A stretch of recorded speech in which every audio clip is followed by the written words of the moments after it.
on phase 3, I think there are a couple of points I'd like to make, and I think, and I deliberately didn't say that some of the assumptions were heroic, although normally I do. And it's quite true. I mean, this is a scenario, this is a what if. We're not saying this is what's going to happen. We're going to say if these conditions are in place, this is the sort of thing that can happen. But coming back to phase 3, I think there are a couple of points I want to make, and I'll make no secret that when the Commission came out with their proposal to move to 30%, EURELECTRIC, on behalf of its members, wrote to the Commissioner saying that as far as we are concerned, this was not an appropriate step to move from 20 to 30% by 2020. And for the reasons I think I've outlined, it is that the major low carbon technologies that we're talking about will not come about much before 2020, 2025. And we can meet a 2020 reduction target. It's called investing in gas. We can do it with gas, and if the subsidies are generous enough, we'll build renewables as well. But if you're looking at where you want to be in 2050, is that the right way forward? Do you want to build a lot of gas plant that is going to have to be retrofitted very expensively with CCS? Or do you actually want to look at a target that is achievable in the sense, as far as our sector is concerned, we can do it by 2030. I think the other thing I think I've already made the point that it's the cap that drives the price. And even if nothing is changed with the ETS now, we know that by 2050 the supply of allowances on the market will be somewhere close to zero, because this 1.74% reduction that is written into the ETS continues beyond 2020.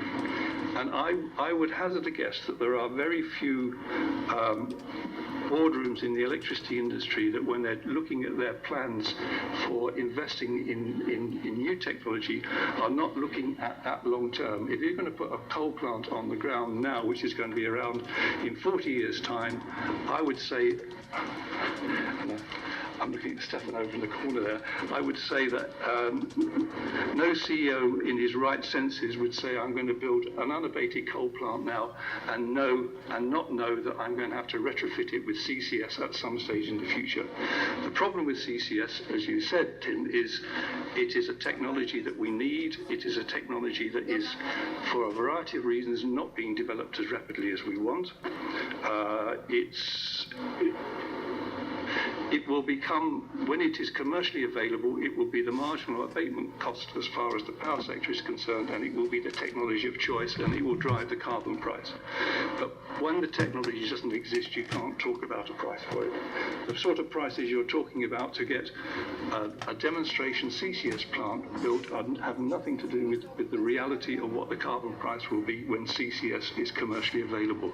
I think that's a very important point to take on board, and there is a danger of distorting the carbon market to put in place technologies which are not viable yet.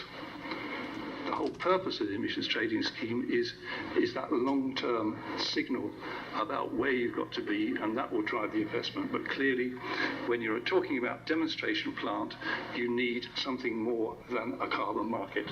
We've never denied that. Yeah, I agree entirely with what Tim just said. I mean, one of the things within EURELECTRIC, energy efficiency is one of the big issues. On the question of targets, very interesting. There are 3 20% targets. You could say that the 20% CO2 target has been placed on European industry, and if we don't meet the target, we pay a fine of €100 a tonne. The 20% renewables target is placed on member states, and if they don't meet their target, they will presumably be taken to the European Court of Justice, and in 15 years' time they'll have their wrists smacked. The energy efficiency target, who do you put that on? Do you put it on the customer, the person who's actually going to do it? Do you put it on the utilities? Well, is that our job?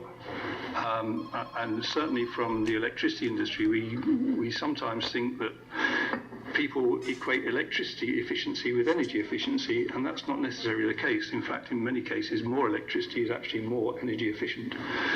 And if you're actually thinking about energy efficiency, CCS is probably not the most energy efficient technology you will want to go for. So you have to distinguish also between carbon efficiency and energy efficiency. And I think this is where the policy debate gets very confused, because you're actually comparing apples and pears there.